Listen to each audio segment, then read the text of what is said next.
Hello guys! Welcome back to my channel, and for today's video, gagawin naman natin ang ating second episode for the Full Face One brand. And today, gagamitin natin ang Fashion 21 Cosmetics. So marami na rin kasi akong Fashion 21 na products dito sa makeup collection ko, like yung mga mascara nila, ganyan, yung mga lipsticks. Pinadalhan na nila ako dati. So bumili lang ako ng konti para lang makompleto natin ang ating full face of makeup. Okay, starting with their new Fashion 21 Primer Spray. So this is 260 pesos. Okay, so yung spray niya naman, ano siya, malawak, pang malawakan yung spray niya. So, konting spray mo lang, sakop na yung buong face mo. So, papatuyin ko muna to, tapos gagamitin natin itong Fashion 21 Perfect Stick. This is with SPF 50+. Ilang beses ko na to nagagamit dito sa channel ko sa iba't ibang makeup tutorial na ginagawa ko kasi ang ganda niya talaga, friends. Okay, so feeling the makeup primer spray, parang ang silicone niya sa feel. Pero pag gaganon mo yung fingers mo, girl, ang lambot. Parang naglagay ng silicone na primer.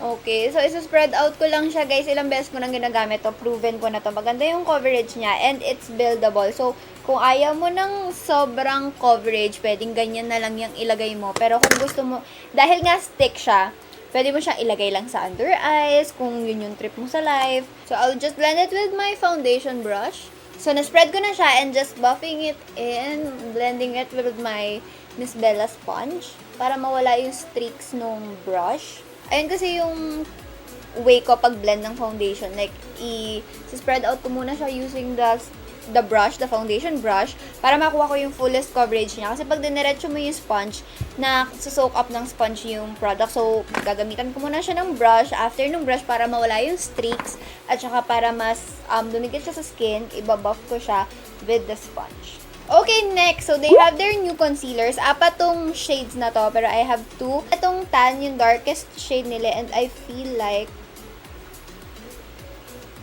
perfect siya sa akin. Ang ganda ng wand niya. Kasi doe foot siya, pero ang tigas niya. Hindi siya yung malambot na doe foot. Tapos yung pagkaka-angle niya dito sa dulo. Ito lang yung dinidikit ko sa skin ko at nalalagay niya yung product dyan. So, just patting it in. Hindi ko siya dinadrag na ganun. Kasi eye area to. Dapat lagi tayong maingat para hindi magka-wrinkles. Meron na ako mga fine lines sa under eyes, pero para hindi lang sila lumala. So, just blending it. Again, buffing it with my sponge. So, blending this sa nose ko. Kasi alam nyo naman, ang cute ng ilong ko, ang liit. At saka dito, sa upper part. Kasi hindi ako nag-highlight dito yung shimmery highlight dito sa part na to. Kasi ang oily ko. So, parang i-highlight ko siya using the concealer. Hindi using the shimmery keme-keme sa face. 195 lang yung concealer nila, guys. Ang mura. And I like it. Makikita mo talaga yung difference. Ang ganda ng coverage. Okay, so hindi muna ako magsiset ng face like I always do. Gagawin ko muna ang aking eyebrow. So, meron ako nitong Fashion 21 Auto Eyebrow Pen.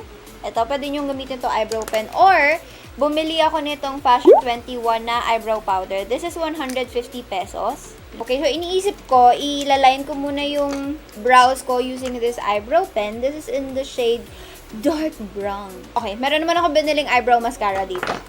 Kasi itong dark brown, ito pa yung shade ko nung maitim pa yung buhok ko.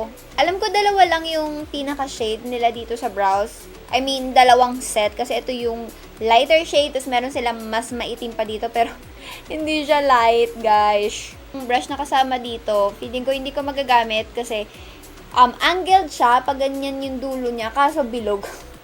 Bilog yung pinaka niya, hindi siya manipis. So, hindi ko rin to magagamit, sadly. So, gamit ako ng sarili kong eyebrow brush. Okay, so nakikita niya masyadong dark ang aking brow. So, gagamitin ko yung kanilang Fashion 21 Eyebrow Gel. This is 165 pesos. Okay, so this is the lightest shade na meron sila. This is in copper brown. Grabe, ang laki ng wand!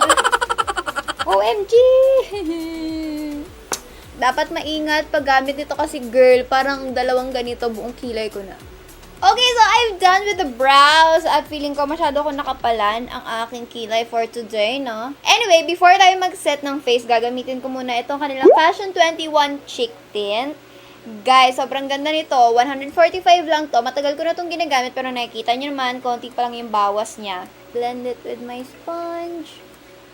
Oh, diba? Ang natural niya lang tignan. Tapos since ano nga siya, hindi siya yung tipo na madaling mag-set. Liquid type pa rin siya, pero may something creamy eh. Alam mo yun, parang ang dali niyang i-blend sa skin at hindi siya nagsiset agad. Kasi amoy nga lang siya alcohol. Well, honestly, hindi ko naman siya nilalagay sa lips ko. Pero just a heads up, medyo amoy alcohol siya. Okay, so magsiset na tayo ng face. Meron silang ni-release. Ito yung bago nila, guys. Ito yung bago nilang ni-launch. At ito yung dati nila. Ayan, no, lumiit.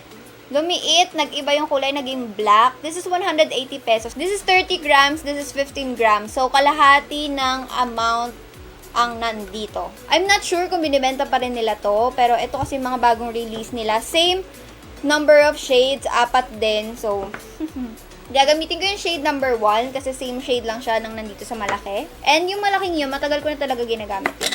So, meron siyang puff. Okay, gamit na lang ako ng aking sariling face brush para iset ang aking eyes. Siyempre, unahin natin yung eyes. So, this is the side-by-side ng may powder at saka wala. As you can see, sobrang nipis lang ng powder niya. So, hindi niya natanggal yung glow.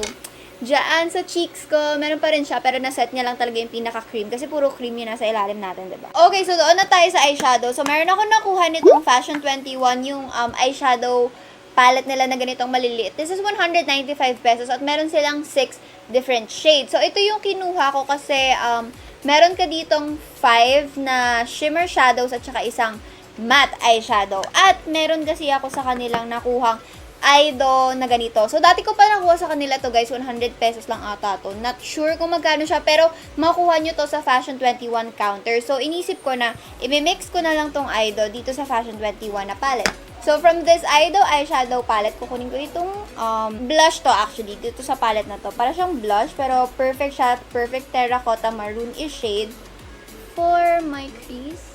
Tapping it in. Yan, and then blending it out. So, from this Fashion 21 palette, kukunin ko yung dark brown shades. Ilalagay ko lang siya sa aking eyelid area. So, using the brush na ginamit ko pang kuha nung terracotta shade, i-blend ko yung edges niya. So, see, parang ang smoky niya na agad, diba? Dalawang shade pa lang yung ginagamit ko dyan. So, again, from this palette, kukunin ko itong second at saka yung first shade. Gamit itong eyeshadow brush na kasama dun sa eyeshadow travel kit. Okay, tapos ilalagay ko siya sa gitna ng aking eyelids. Guys, ang pigmented. So, yung gilid, tinatap ko lang para mag-blend in siya dun sa black. So, using the same brush na ginamit ko sa matte brown, lalagay ko siya dito sa lower part ng eyes. Pag nagbe-blend kayo ng eyeshadow sa lower lash line, get a smaller brush para pang-blend nyo. Para hindi kumalat yung shade niya everywhere. Tatapusin ko muna tong part na to ng eyes ko, tapos gagawin ko na lang to off cam. So, meron ako nakuhang liquid eyeliner pen from them. This is 225 pesos. Okay, so the tip looks like this. Medyo matulis naman siya, friends. Ayan. Ay, ang ganda ng dulo niya kasi felt tip siya. So, parang yung dulo ng marker. Ganun siya dulo ng Sharpie. Tapos, sobrang pointed. Okay, so curling my lashes using my Bokto eyelash curler. Ito yung double up mascara nila. At ito yung best seller nila. This is 239 pesos. Ito yung best seller ng Fashion 21. Grabe, ang ganda ng wand. Ang nipis. Tapos parang pang lengthening talaga siya, girl. So, hindi siya ganun ka-volumizing. Talagang lengthen lang talaga nagagawa niya for me. Look at my eyes. Ayan, nakikita niyo ba yung difference? Ito yung wala. Tapos ito yung meron mascara. I mean, nalengthen niya yung lashes ko, though hindi niya talaga na-volumize, kaya parang hindi pa rin kita yung eyes ko. Okay, so I'm done with the eyes. So, dun na tayo sa cheeks. So, again, gagamitin ko itong Adobe Travel Kit. Just using my blush brush. Wala tayong bronzer, no? Wala tayong pang contour. So, just a little bit, kasi meron naman na tayong cheek din sa ilalim. May kita nyo naman, nandiyan pa yung slight tint niya. So, papatungan lang natin siya. So, for the lips, guys, meron ako nitong dalawa nilang matte permanent lipstick. Ang dali niyang mabali. Bali na siya agad. So, hindi ko na siya magamit talaga. Maganda tong matte permanent lipsticks nila kasi yun lang problema ko, guys. Ang dali niyang maputol sa pinaka-packaging niya sa loob. So, bumili ako nitong Aqualicious lipstick from Fashion 21.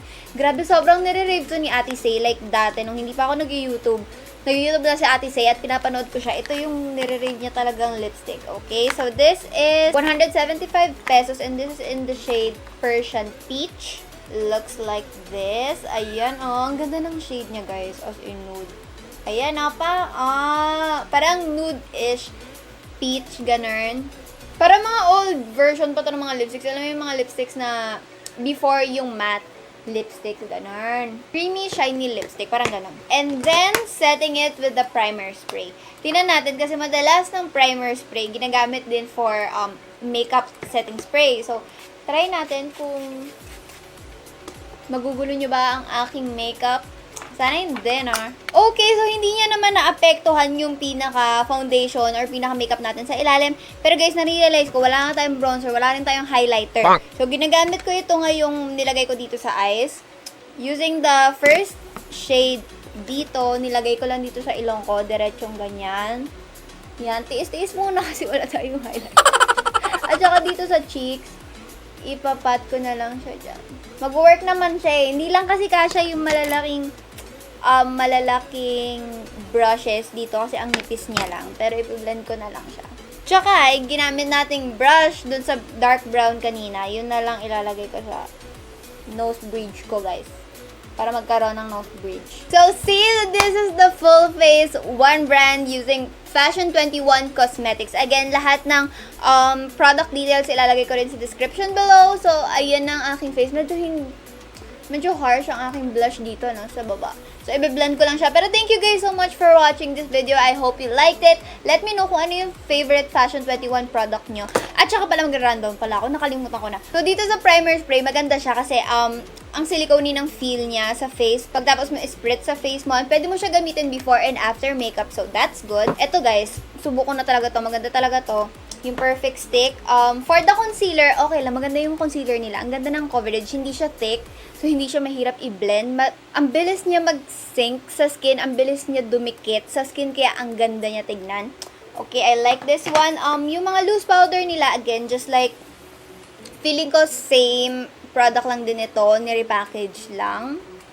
Siguro. Kasi feeling ko same lang talaga sila. Pero, wala naman akong reklamo sa kanya. Hindi naman siya hindi ganun ka-thick yung powder niya para mawala yung shine ng face mo. Sadyang loose powder lang. Tapos na-set niya naman. So, wala naman akong problema sa kanya. This cheek tint, maganda talaga to. Hindi ko na siya ginagamit sa lips kasi nga parang may amoy alcohol siya something. Pero maganda to sa cheeks. At saka long lasting din siya, girl. Ilang beses ko na to ginagamit like whole day. Maganda to. For the kilay, itong eyebrow pencil medyo okay lang, na-drawing ko naman yung kilay ko, pero medyo waxy lang siya. Just take note of that. Ito yung powder niya, like, okay lang naman, walang nothing special, kasi yung brush niya hindi ko nagamit. Walang gel para maging pomade-like yung pangkilay. Talagang powder lang siya, so, okay lang, ganun. Wala namang special sa kanya. Ito, maganda sana yung shade niya. Kaso, ang laki ng wand. Sobrang laki ng wand. Pwede na pang mascara. Eyeshadow, ito maganda to, guys. As in. Tsaka itong Ido travel kit like this. Together, maganda talaga. Ito kasi isa lang yung matte shades niya. Ako mahilig naman talaga ako sa shimmery shades, guys. So, wala akong problema dito. Pero kung kailangan nyo ng iba pang matte shades, marami naman sila. Meron silang total of 6 eyeshadow palettes na ganito. So, you can choose from there. Pero maganda siya. Tsaka itong Ido. Fashion 21 mascara, lengthening ang nagagawa niya sa lashes ko. Wala siyang volumizing, pero maganda siya for lengthening. Ito, maganda yung eyeliner, guys. Ang daling mag-eyeliner. As in, sobrang napadali yung buhay ko. Nakapag-wing liner pa nga ako dyan. Ng pantay. 225 pesos nga lang siya. Medyo mahal, pero worth it, guys. Ang ganda niya talaga. Ito mga lipsticks na to, maganda to talaga. As in, matte permanent lipstick. Long lasting siya sa lips. Kasi yun nga lang, ang bilis niya naputol dyan sa packaging. Tinamot. Parang pag tinanggal mo siya, tanggal na. Ganun. Okay, so for this Aqualicious lipstick, although maganda siya, ang ganda ng shade niya. Kasi hindi ko siya, feeling ko hindi ko siya magagamit talaga. Kasi ito pa yung mga formula ng lipstick before magkaroon ng matte lipstick. Yung mga shiny, ganyan, madaling mag-transfer. Hindi ko siya talaga magagamit. Honestly, parang yung tipong hindi mo na ulit makikita sa mga tutorials ko. Pero that is all, guys. Comment down below kung anong favorite Fashion 21 products nyo at kung anong gusto nyong itry from this video. At kung bumili man kayo, please let me know. Tag nyo lang ako sa Instagram. Lou Sanchez made me buy it, or Ate Lou made me buy it, or Mommy Lou made me buy it. wala lang, ma-appreciate ko lang para at least alam ko may pinatutunguhan yung mga recommendations ko dito, no? And don't forget to subscribe for more kalokohan kakikayan from me.